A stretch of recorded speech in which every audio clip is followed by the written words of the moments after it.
Hello, hello, hello. So what I want to do before we actually get to the review is to give you a little look at the components, which we're going to talk about how great they are in a minute. But here I am at the camera, and there's the box, and there's the rule book, and it's a really nice rule book. So what this game really centers around is this thing. Now this is a puzzle piece. I want you to see this. You have to put it together. See that? Those are puzzle pieces. And when the island sinks, it does that. The peninsulas go down. So it's beautiful artwork. These are very thick. And I'm going to show you how these sink. So this is one peninsula that has completely gone down. All right. Now you can see that. Let's kind of zoom out a little. And that is a peninsula that has come down. So the game is based around these peninsulas. And on each peninsula, there are items and things to be gotten. And for some of them, you'll see a dice number. And I think there were dice numbers on this one. And that is the number you have to reach to get the ore. So there is some luck involved. But here, let me show you how this works. It's a little bit of risk management that you're going to do in this game. And if you come and put your player, say down here, okay, you'll see, I hope you can see that there's a 3 on that. Let's see, right there. Can you see that? So to get the piece of gold, which is over here, I'll show you that in a second, you have to roll a 3 or better on your dice. Now, if you move up here, you get it at 4 or better, right? And then the further up the peninsula, the harder it goes. Now, why would you do that? Well, because it's risky. It's a risk management. If you come down here in this game and you go for your worker placement to get that gold at a 3, what happens is there's this beautiful deck of cards. I'm going to show this to you. Is the misfortune decks. And when you pull this, things go down. Now there's a good one. I'm going to come out and show you some of these. There's a calm. But if you see that one, right, this is controlled flood, so you get to decide. But here's the hills. Okay, and that's where we're actually happen to be right now, in the hills. So guess what? If we pull that misfortune card and you've got a guy there, guess what happens? This floods and you lose your guy. You get him back for the next turn, but you don't even get to roll. So it's a risk management system. Now I just want you to show that these misfortune cards look really nice. There's a rather large deck of them. And depending on how hard you want the game to be is how many of these calm seas you leave in or out. So you take them out and it makes it harder. Okay, now I want to show you this. These are the special edition. Now I upgraded this game. Actually, I'll be honest with you. I'm going to tell the truth. Elf Creek Games accidentally sent me the upgrade. And then when I said, hey, I was supposed to get the game, not the upgrade, they went, oh my gosh, we're sorry. And they sent me the game, so I got to keep the upgrade, and boy, am I glad that they did that. And they were very nice customer service, so I got this upgrade. Here's the first dice that came with it. So those are really nice, but then you've got these little upgraded ones, right? And I'm going to show you the difference between the two. So these are the upgraded components, which I just love these components. So you got these crystals. I'm going to show you that. Let's see if I can get it to focus on me. That might not stay focused. That's okay. We got these ore. These are iron mineral ores. These bars are the best. If you can hear those. These are the Atlantean. It's a special like platinum metal. Here's these gold pieces. And so these are great. And clumsy fingers, Jason just dumped one. Now, just so you know, these, my friends, are the original pieces that come with it, and they're already high quality. Look at the little crystals, the gold, the iron ore. So, and here, these are heavy. These are the Atlantean metals. So that's what comes with it. It's already good. Here's your first player token. This is the one that comes with, and this is the upgrade. Okay. So if I haven't sold you on the upgraded quality of the components yet. Now here are your players, and just like any game, you get a leader, right? And then you get 4 guys. Now why, you may ask, do the reds, the light blues, and the yellows have extra? Because if you play a 3 or 2 player game, you're gonna end up using those extras. So those are just for those. And so the way the game operates, I'm just going to give you a quick high-level overview in the Dice Tower style. You're going to take your players and you're going to put them on these peninsulas. And every turn goes around and you put them on there and you get things. And this one you're going to get gold. This one you're going to convert ore into Atlantium. This one over here you're going to draw library cards, okay? And what library cards do are those extra special abilities. These are like there's two different types. There's artifacts and then there's these one-time special, they're not spells, but extra powers. It's your extra things. When you first play the game, do I really need those? But then eventually as you play it more and more, it's really good to have some of these in your back pockets because you'll pull some tricks off. And so I highly recommend that. Now to win the game, I'll show you that in a second. Over here is ore. That's how you get the ore. Over here is the crystals. That's how you get the crystals. And maybe this is the library cards. Oh, and over here, well, at this moment, I think this is how you get your extra guys, okay? And then this one, these gray ones are volunteers, and there's ways to get volunteers. Okay, so let's scooch over and take a look at the player character boards. These are really nice. Before I do that, I'll show you these little gates. They're a nice little, what do you call them? Standees, and you put these on the gate on certain areas of the peninsula. Say you were to put it right there, and if while we were going through the misfortune phase, this peninsula went down, it wouldn't because we blocked it with a gate. So it helps you protect it. And there are times when I have utilized those very strategically and saved my game. So it is something you will want to keep. Now look at these player boards.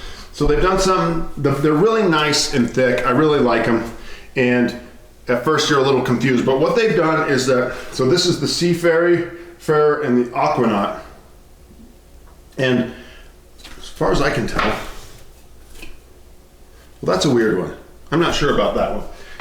Most of them are like this. So this is the Artificer. You can see the Artificer, and then you can see the backside and you go, oh, what's the difference? Well, they've got a male and female side. So that's really nice. So the ladies get to play the female side if they want, and the male get to play that side. And it just adds a nice little more opening for different types of players. And you can play either one, and they're the exact same. And so these boards are really nice. I like them. They're thick. They have great artwork, and the presentation by Elf Creek Games and Brent Dickman here is really, really good, as I'm going to tell you more in the review that me and Jenny do coming up. Each character, as you can imagine if you've been playing board games, has some unique abilities. And so what's really cool about these abilities, and we'll talk a little bit more about them in the review, is that they work really well together. One of my favorite parts, but component-wise you can see. Now let's go over to how you win the game. So this is the gate. So if you come over here, that's going down. Bye-bye. It's gonna end and it's gone. Atlantis is lost. And in fact, the name Atlantis Rising is just absolutely not correct. Atlantis doesn't rise, the waters rise.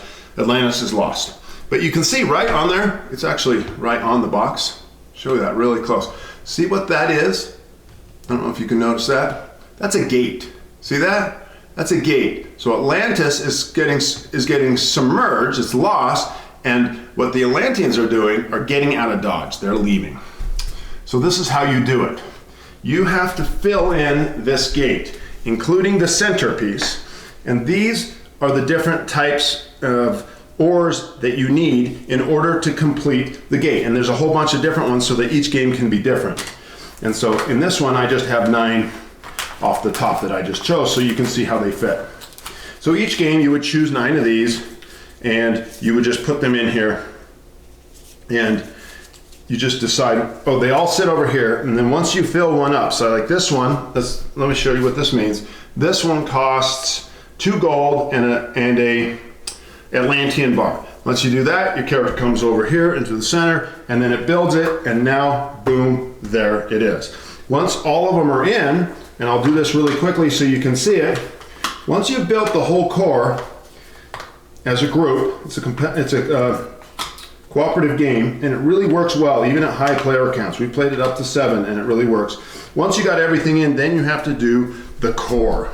And the core is obviously the most expensive piece. It's 2 crystal, 2 gold, 2 Atlanteans, and 2 mystic energies, which is which are these glass globes, which you use to adjust your die rolls and do other various things. Once you do that, and you get that right in place, boom, you've won the game. Now here, of course, you can see something that looks ominous, I hope. Let me get it in the screen. All right, let's just move the camera. How about that? This is the wrath of the, I think it's wrath of the gods.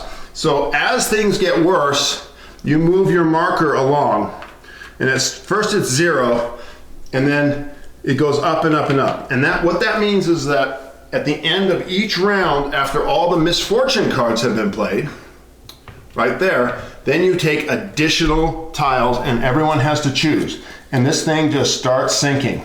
And so one of the beautiful parts about this game is the tension as the whole thing is going down. Now, just let me come back out a little bit and wrap this up and just let you know that one of the best parts of the game for me is the accidental extra bling, and it really has changed me. I love games now with bling. It really is fun. It does make the game a lot more of a better experience. I'm really, really happy with it. I can't tell you what it costs, but I do know it's available out there. But everything else is already top notch. These pieces, this artwork, your little meeples, the cards with their art, the library cards, the characters over there, the wheel gate that you're trying to open. The whole thing's presentation is top notch. I absolutely love it. Let me show you quickly the rule book. The rule book is top notch. Now I know this is an old game by Galen Ciscell. I hope I pronounced your name right, Galen. And Brent, Dickman, and Galen updated the whole game with this top notch new production, and it's fantastic. It really is a game I like, and I'm going to tell you more about that in the second half of this review as me and my wife Jenny sit and talk to you about Atlantis Rising. Hello everybody and welcome to the Game World Warrior. I'm Jason. I'm Jenny. And today we're going to take a look at the game Atlantis Rising 2nd Edition. What we're doing is we're reviewing it, and it is designed by Galen Ciscell, I hope I pronounced that right, and Brent Dickman. I think he helped with the 2nd edition upgrade, and it's published by Elf Creek Games. So before we start, we always like to give a frame of what in the heck we're actually doing here and why we're making this video for you. What value are we providing you? All right, so the whole point of this video is to help you make the decision as to whether or not you want to buy this game, play this game, but maybe not add it to your own personal collection, or avoid it altogether. Run to the hills. Do not play.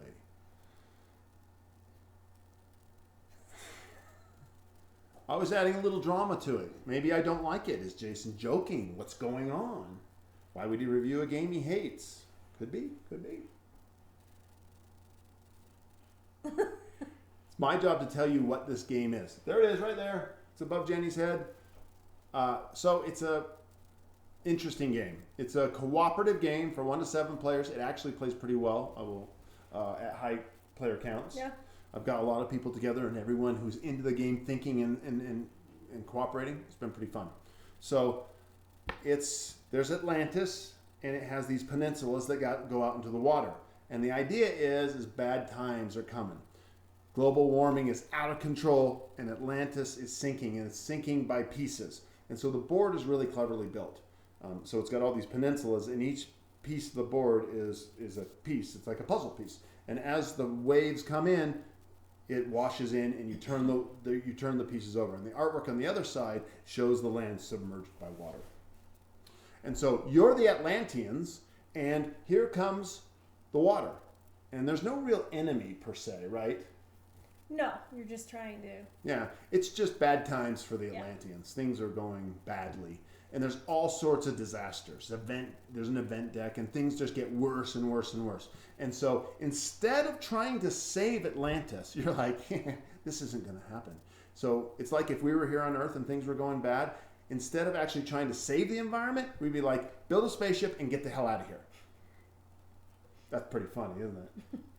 Except for they're building a little cosmic gate, and they're just going through it to another world, saying, bye-bye, Atlantis. Gurgle, gurgle, gurgle. And you have to work together to get the components to build the gates. That's what the game is about, and it uses the theme of disaster to move the story along. Mm-hmm. Okay, so we got this box. I set it down. What did you expect? So what I expected was, what it looked like to me was basically a cooperative kind of, I guess, worker placement-y kind of game where you put your people out on the board to try and do certain things in order to avoid Atlantis from going under.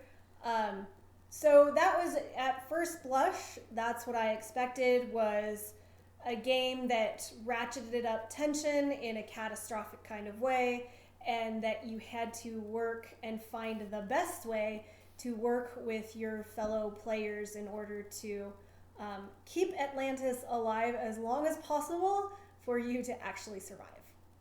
And what did I get? What did you get? That is what I got. I got what I found to be a really elegant game. I thought that it played very well. It ratcheted the tension up very well. We bought the deluxe components, which are gorgeous. The components are amazing. Even the base game components are really nice too, so you don't need the deluxe components because they do a great job either way. But I found a game that they played the different groups so I played a certain group of people, and the powers that I had versus the powers, cattail. versus the powers that my fellow players had, it really created that cooperative feel, because sometimes other players, their power was to help others. So I thought they did a really great job creating that cooperative feel of the game. So what I expected and what I got were basically the same, and I was really happy with how the game played. I would say, Cattail. I think I even got a cat hair in my... I'd say I didn't know what to expect. Yeah, and I was greatly excited, not excited, but impressed by the components. They were just better. I liked the whole layout of the thing sinking, and I thought it was really cool, and the artwork is great and everything. I'm kind of getting ahead to the aesthetics and components because Jenny can't follow a script, but that's okay. That's okay. I try. So I thought the mechanics, so it is worker placement, but there's die rolling involved. So when you try to gather these components, there's this cool little mechanic that I really love, and that is, if you go further out in the peninsula, you get more of what you need, right? And the risk, but you take a risk because those are the parts that can get flooded. So you put your men out in a risk factor, right? Or women, you put your pawns out, your what do they call the meeples? You put your little meeples out, your workers, and then you don't get the stuff immediately. Right. You're playing the risks, and then the waters come in, the events come in, and you don't know where they're coming in. That mechanic is just so delightful. Mm-hmm. And so it's this risk thing. And then you have to roll your dice. So even when your workers so say you want some ore. You want some ore to build, right? You get there, you don't get it automatically. You have to roll for it. And the odds of getting it go up the more risk you take. It's a beautiful mechanic. And the characters really work well together, I think. Right? There's just so many, the way they designed it, they decided, hey, instead of I can do this all by myself, so many of the powers, like you said, are designed to help other people. So you have to be engaged with other people. Mm-hmm. And more than most cooperative games, I've had some great groups, high-level groups. I think we played it with 7, where everyone was involved in thinking and so metagaming. Oh, we should do this, we should do that, which was really cool, as opposed to some games where, one guy knows how to play the game or one lady knows how to play the game and they just take the whole thing over. This didn't lend itself to that. Mm-hmm. Even though the first time you play it, it's helpful to have someone teach it to you. So the aesthetics are great.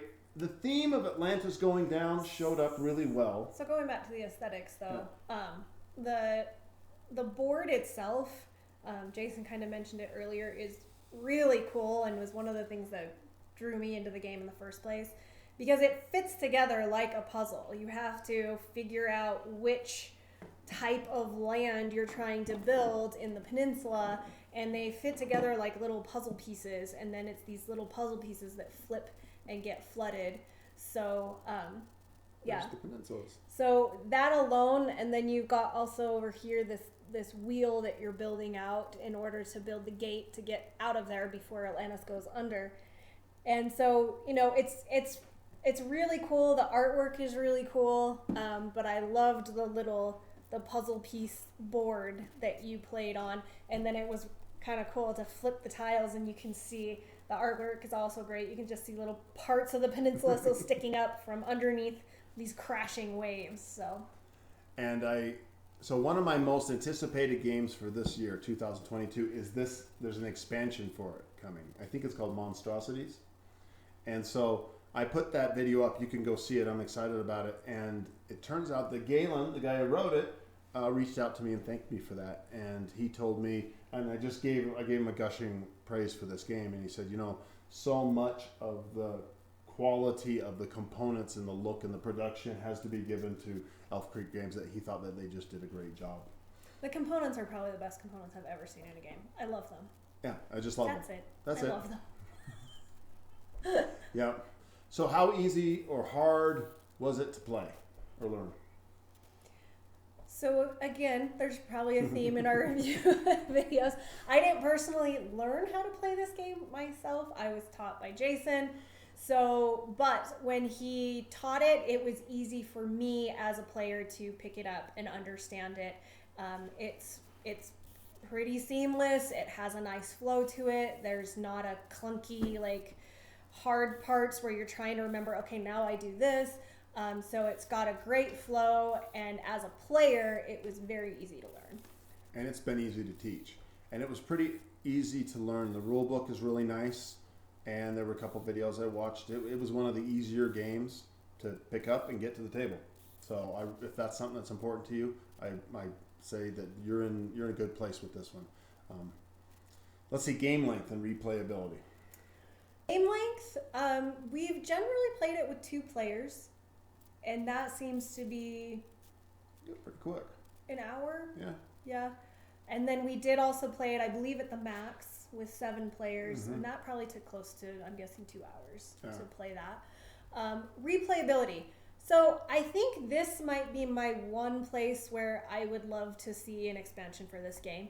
It's definitely replayable. The different groups of people that you can be have different powers, and you know there's a lot to do there, but you get a sense once you've played it a few times of how to build up what you need in order to get what you need in order to get the gate open and go somewhere else. And it's not that there also isn't some unique challenges and combos that you don't encounter every single time, but that's the part that now that I've played this a few times, I'm like, oh, okay, I really want an expansion to this game now to bring something fresh and new.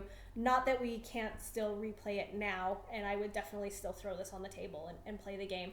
And so that's not what I'm saying, but what I am saying is I'm looking forward to something fresh and new to kind of contend with in this game. I would say that we have never lost. Now, there are ways to ratchet up the challenge. We've never done that. But at base level, one of the fun parts is that there's usually a point, and especially when I teach other people, but it's the same for us, where I go, we're not going to make it. And then you do. There's a turning point. And then it's like, oh, you can't lose. You've got it. You're ahead of the game. You're going to make it. Mm-hmm. And so I really like that part, but I've never lost. And so I'm probably going to, next time, ratchet up the difficulty. I didn't know there was a harder level. Yeah, there was. No. So maybe that's what I'm looking for, is just the harder level. Maybe it is. Yeah. Maybe it is. And I was thinking kind of the same thing. It's like, I know how to win this big game. Yeah. You think that? Yeah. Yeah, I know how to beat this game. And so that's a good thing to know. But every time I've taught this to people, that's another thing to say. This is one of those games where they're like, this is fun. Yeah. It's, almost everyone I've taught this has gone out and bought it. Not everyone, but almost everyone was like, that was cool. That was cool. So, is it available? Am I telling you all about this wonderful game that you just can't get? How many times has that happened to you? Because it's happened to me a lot. Raise your hands. Raise your hands. Everybody? Okay. Yeah. You want some comments? Oh, you want to tell me your woes? Tappa tappa. Get down in the comments. I want to hear it. Tappa tappa. Tappa tappa. Tell everybody that. So right now, guess what? You're in luck. As of February 19th, 2022, you can get on Amazon right now. The evil corporation Amazon, and get this game for $46. Amazon Prime, straight to your door, 2 days. You got it. It's yours. Click of a button. And if you want by the way, the base components are awesome. Mm-hmm. But if you really want to go for the bling, oh my. I recommend it. $30 for the deluxe components. She just checked it. Yeah. Very well. Okay. Obviously, we love this game. I totally recommend. If you came over to our house tonight, we would love to show you the game and we'd have a blast. I guarantee you, it'd just be fun. It's that kind of game. Mm-hmm. Does it have, for me, like that long-term replayability?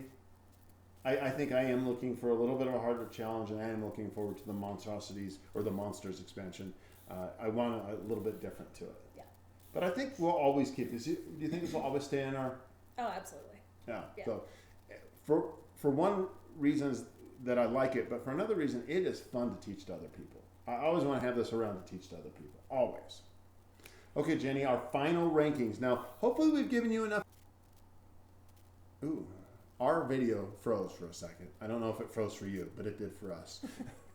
I hope we've given you enough information to make a decision to buy, sell... I'm just making it. Buy, maybe you'll play it, or stay the hell away from it. I definitely would buy it.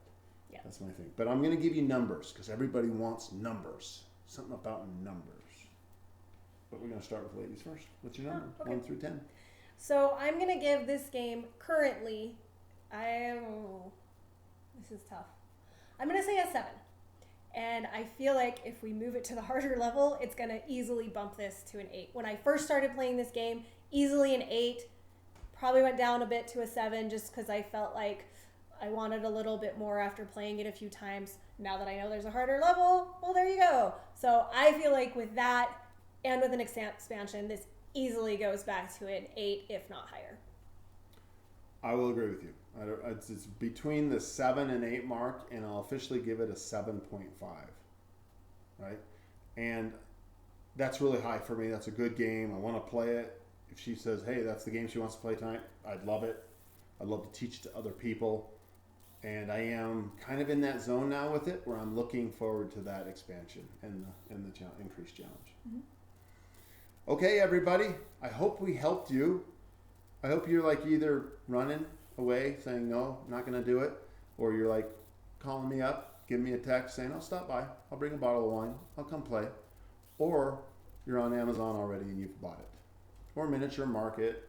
I went to Elf Creek Games, which is a great place to go because you give the money straight to the guys who make it, which is what I like to do. And I have bought games from them before, and they are very, very helpful. They're great customer service. Want to say thumbs up to Elf Creek Games customer service. I buy straight from their website when I can.